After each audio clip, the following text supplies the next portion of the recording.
Si Nostradamus ay pinakasikat na manghuhula at astrologo sa kasaysayan. Ang kanyang mga hula ay talaga namang naging kontrobersyal dahil karamihan sa kanyang mga hula ay misteryoso at nakakatakot. Mula sa kanyang aklat na Les Prophetes, iniulat niya dito ang kanyang mga pangitain sa pamamagitan ng mga tula na kilala bilang quatrains. Maraming henerasyon na ang nagpatotoo at pinaniniwalaan na si Nostradamus ay nakapredik at nakahula ng maraming mahahalagang pangyayari sa kasaysayan tulad ng pagpaslang sa mga magkapatid na Kennedy, pagkatalo ni Napoleon at ang pag-atake sa 9/11, maging ang malupit na sunog sa London, ang pambobomba ng atomika sa Hiroshima at Nagasaki, Japan, at marami pang iba na tila naging makatotohanan. At ayon sa mga eksperto, sa bawat taon o siglo ay mayroon itong matitinding hula. Kaya naman sa videong ito ay aalamin natin na nakakatakot na prediksyon ni Nostradamus, malubhang delubyo. Hindi na natin kailangan pa si Nostradamus para sabihin sa atin na ang patitinding problema sa klima ay patuloy nang nangyayari, kung saan panay iniuulat ang mga malulupit na mga bagyo, sunog at pagtaas ng mga temperatura ngayong taon. Pero ang nakakaintriga ay kung paano niya ito tila inunawa at inaasahan mula sa mga siglong nakalipas. Ang tuyong lupa ay magiging mas tuyo. Yan ayon sa di umano kanyang hula. Magkakaroon ng malalakas na baha sa iba't ibang bahagi ng bansa at malawakang gutom sa pamamagitan ng mga pestiferous wave ang mangyayari. Magkakaroon din umano ng tsunami na makakaapekto sa agrikultura. Pagkakaroon ng sakit at kagutuman. Kung totoo ang mga pangitain, maaaring mas makakaranas tayo ng matitinding kalamidad. Matinding hidwaan sa China. Maraming mga mamamahayag, ekonomista at mga dalubhasa sa geopolitics na nakapagsulat tungkol sa pag-usbong ng China sa pandaigdigang kapangyarihan at paano nito nabago ang balanse ng kapangyarihan sa mundo. Marami ang nagsasabing ang alitan sa pagitan ng Estados Unidos at China ay nagiging katumbas na ng isang makabagong Cold War. Gaya ng mga panahon ng Soviet Union, ang isang Cold War na kasama ang China ay magdadala ng masamang implikasyon ng mainit na digmaan. Magkakaroon di umano ng posibilidad na isang sagupaan sa pagitan ng hukbong pandagat ng China at mga miyembro ng NATO na maaaring magdulot ng isang diplomasyang insident. Sa pagyayabang ng China sa pagkakaroon ng pinakamalaking hukbong pandagat sa buong mundo, ay posibleng maghatid ng isang matinding digmaan. Pangwalo, ang bagong Santo Papa sa Roma aaring magresulta sa pagbabago ng pamamahala ng simbahang Katoliko. Ayon kay Nostradamus, ang isang bagong Santo Papa di umano ay mas bata kaya mas magiging mahaba ang panunungkulan nito, pero magpapahina at maghahatid ng mga iskandalo sa simbahang Katoliko. Pampito, pagsalakay ng AI, ang malawakang impluwensya ng Artificial Intelligence o AI na magdudulot ng kalituhan at kawalan ng seguridad sa buong mundo. Ang mga makina ay magiging kaaway ng tao at magdudulot ng hindi inaasahang mga epekto. Ang mga robot ay maghahanap ng kanilang kalayaan, isusulong ang kanilang karapatan at tatalikuran ang supremasiya ng tao. Ang pag-aalsang ito ay magdudulot ng malalimang pagbabago sa lahat ng aspeto ng lipunan, mula sa industriya at ekonomiya hanggang sa pamahalaan at pang-araw-araw na buhay.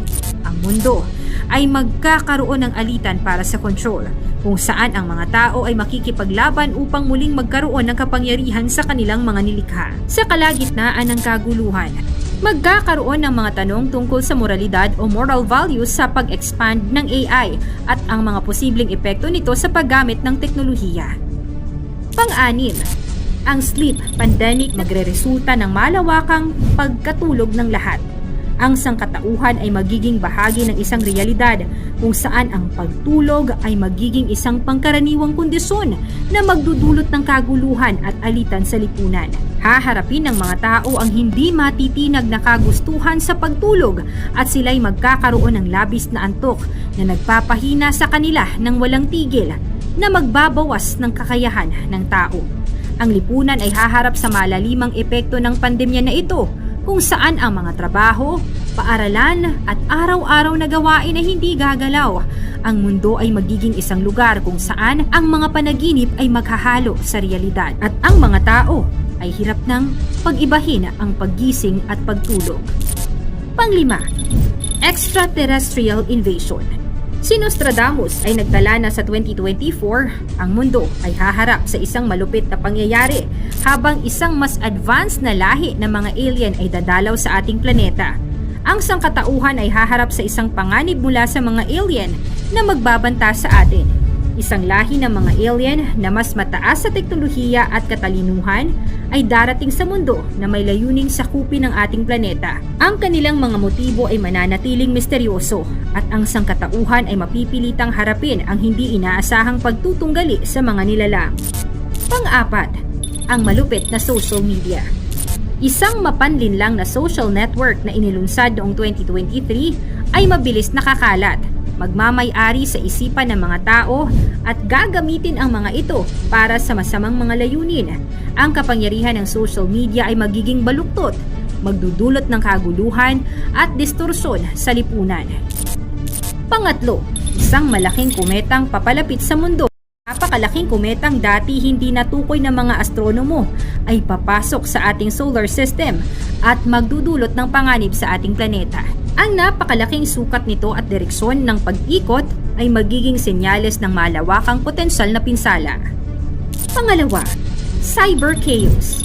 Isang sunod-sunod na mapaminsalang cyber attack sa mga kritikal na infrastruktura at militar na sistema ay magdudulot ng kaguluhan at pagdududa sa pagitan ng mga bansa.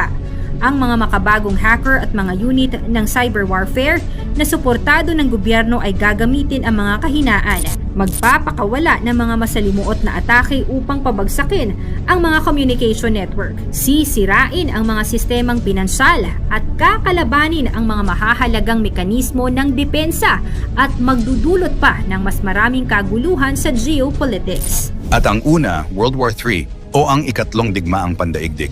Ang isang nakakatakot at napakatinding hula ni Nostradamus na magaganap sa sangkatauhan, ang giyera ng karamihan ng mga bansa. Ang isang malaking digmaang ito ay magaganap sa hinaharap o taong 2025. The Great War will start in France and all of Europe will be attacked. It will be long and terrifying for everyone. Then in the end, peace will be restored but only a few will enjoy it. Ang posibilidad ng isang pandaigdigang digmaan ay maaari umanong magsimula sa Europa. Posibleng ang maging sentro muli ng matinding digmaan at sa Europa o malapit na mga bansa dito, matatandaang ang World War I at World War II ay dito rin nagsimula at sa kasalukuyan napakatindi ng digmaan ngayon sa Russia at Ukraine. Dagdag mo pa ang pagpapalawak ng NATO na itinuturing ang Russia bilang banta. Presensya ng mga nuclear na sandata ay nadito rin sa rehiyon. Ang mga hula ni Nostradamus para sa taong 2025 ay naglalaman ng mga misteryosong pahiwatig tungkol sa hinaharap. Bagamat ang mga pahayag ay kriptiko at hindi malinaw, maaaring magbigay ito ng babala at pagiging handa. Mangyari man o hindi ang mga hula ni Nostradamus, isa lang ang dapat nating paniwalaan at sampalatayanan. Ito ang nag-iisa nating kataas-taasang Diyos. Ikaw, ano ang masasabi mo sa mga hulang ito ni Nostradamus? Sa 2025, ikomento mo naman ito sa ibaba. Huwag kalimutang i-like at share. Maraming salamat at God bless.